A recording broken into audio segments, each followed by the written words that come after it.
내용입니다. 이번에 말씀드릴 거는 이제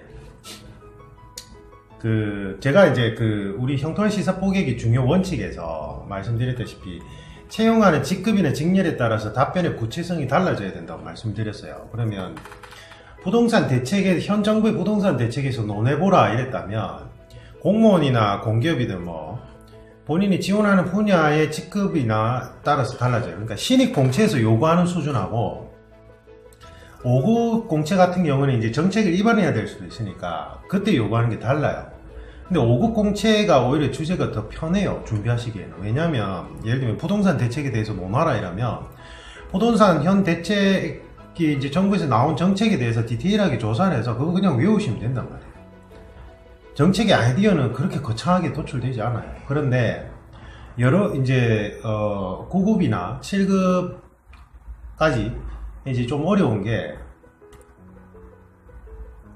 경찰 면접으로 칩시다. 경찰 토론 면접에서 해봐야 7분이에요. 7분, 10분 길어봐야 아니면 15분 하든지. 근데 미리 검토할 시간을 안 줘요. 검토할 시간도 안 주고 미리 답변을 서로 입장을 정리할 시간도 아예 안 준단 말이에요. 그냥 가서 던진단 말이에요.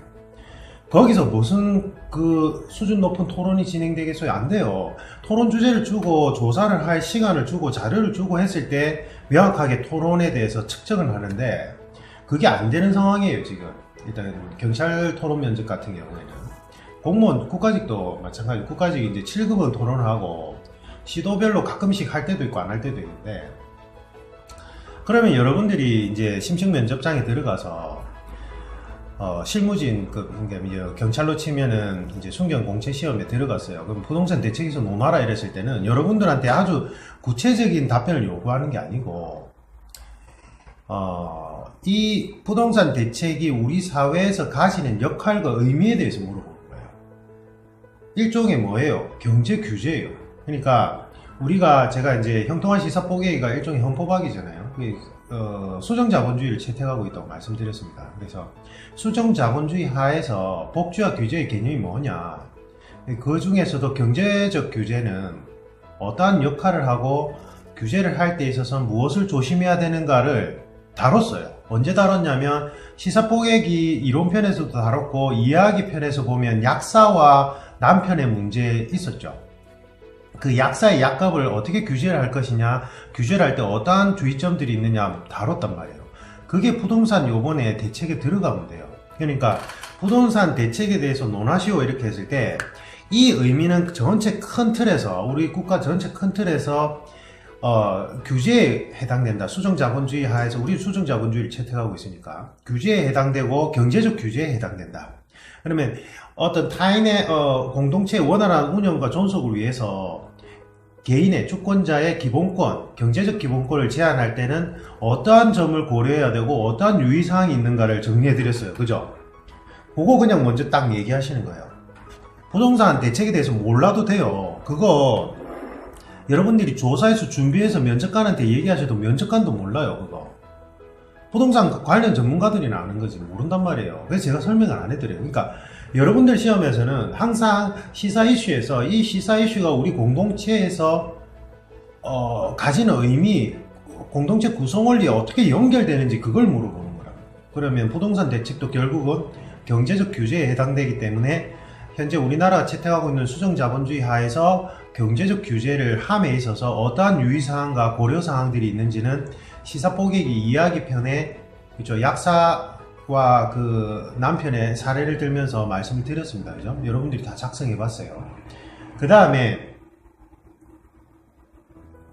두 번째는 제가 이제 이론 때 그냥 흘려가듯이 얘기했는데 정책은 항상 예기치 못한 부작용을 일으켜요. 반대되는 부작용을 일으키는 경우가 많아요.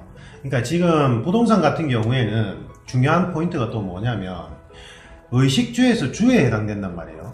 그러니까 서민들의 생존과 직결되어 있는 주에 해당되는데 집에 해당되죠. 이게 돈이 있는 사람들이 본인이 집은 있고 또 이 집을 돈벌이 수단으로 활용하더라는 거예요. 그게 잘못된 건 아니죠. 자본주의 체제 하에서. 그런데 집이 없는 사람들 입장에서는 집값이 너무 오르고 전세값도 너무 오르니까 이제 전세가 없고 월세 개념으로 바뀌고 있죠. 그러니까 안 그래도 이제 돈벌이가 시원찮은데 의식주에서 주가 해결이 안 되면 국민들의 생활이 아주 불안정해져요. 그럼 우리 공동체, 국가 대한민국 공동체가 혼란이 야기될 수 있단 말이에요. 그래서 주에 해당되기 때문에 이게 좀 민감한 문제가 돼요. 여기서 포인트가. 그러면 사실은 서민들을 위해서 부동산 대책을 내놨는데 사실은 서민들에게 오히려 더 타격을 입히는 역효과가 나타날 수도 있어요. 이거는. 그러니까 이거는 제가 다른 예로 들려드리면 이제 이해하기 쉬울 텐데, 예전에 이제 제가 법대 다닐 때 노동법 교수님이 이제 얘기해 주신 것 중에 하나가 기억이 나는데, 그때 당시만 해도 이제 직장 여성들의 뭐 육아휴직 제도 보장이라든지 직장 여성들에 대한 어떤 처우 부분이 되게 열악할 때였어요. 그래서 이제 노사정이 만나가지고 아주 이례적으로 이제 직장인 여성들을 보호하는 장치를 만들었대요. 그때 당시에 전 세계적인 노동법 수준으로 봤을 때도 아주 혁신적이고 아주 이 직장인 여성들을 보호하는 장치로 좋았대요. 그래서 되게 뿌듯해했는데 이게 나오고 나니까 여성 채용이 급감한 거예요. 그러니까 사실은 여성들을 위해서 만들어낸 이제 법률 강화, 그러니까 정책인데, 그 다음에 이게 나오고 나서는 채용 시장에서 여성들 채용이 급감하더라는 거예요. 왜 그러냐니까 기업주 입장에서는 이러저러하게 이제 그때 당시는 이런 개념이 안 잡혀 있을 때니까 이러저러하게 여성들 채용했다가 불편함이 너무 많으니까 그럼 나 여자 채용 안 하고 말란다 이렇게 하고 그냥 안 해버린 거예요. 그러니까 사실은 여성들을 보호해주기 위한 어떤 정책을 야심차게 이제 이렇게 추진한 건데 오히려 여성들 채용에 직접적인 타격을 입혀버려요. 물론 그 정책 때문이라고 보기 힘들지만 어쨌든 그 정책이 원인이 돼서 기업주들이 여성들 채용을 안 했다는 거예요.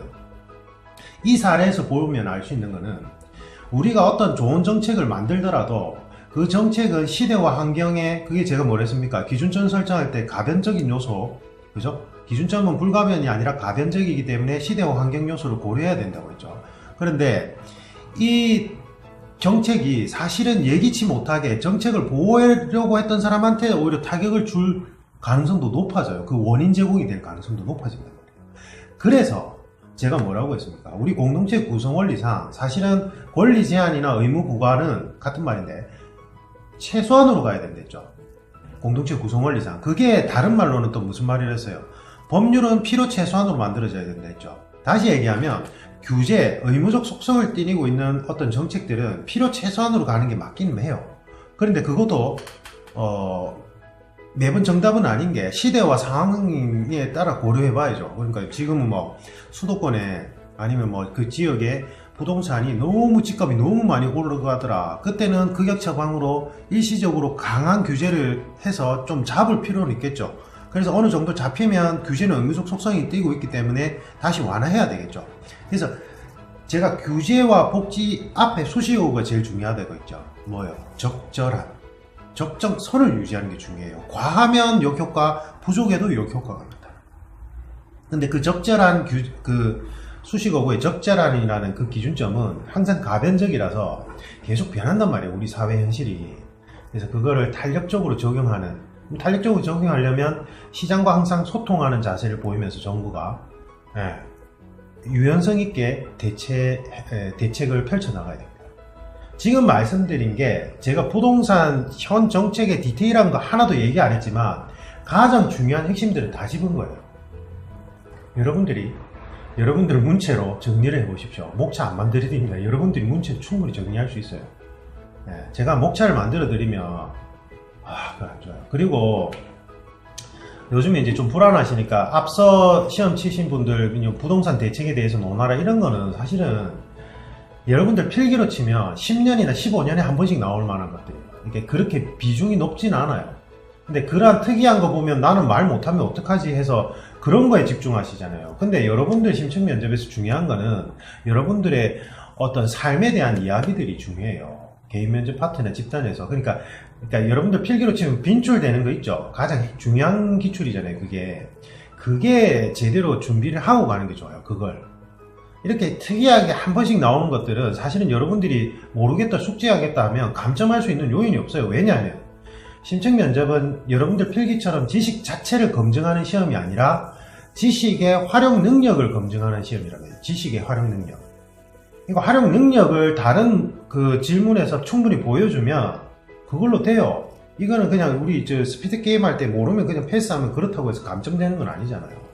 그 개념이에요, 그 개념. 물론 근데 생소한 거라고 해서 당황해가지고 얼어버리고 그 다음 질문부터 제대로 답을 못하고 안절부절해버리면 태도적인 부분에서 이제 감점이 들어가는 거예요. 자기 조절 못한다고 해서. 이 개념을 정확하게 이해를 하셔야 됩니다. 아시겠죠? 이상입니다. 감사합니다.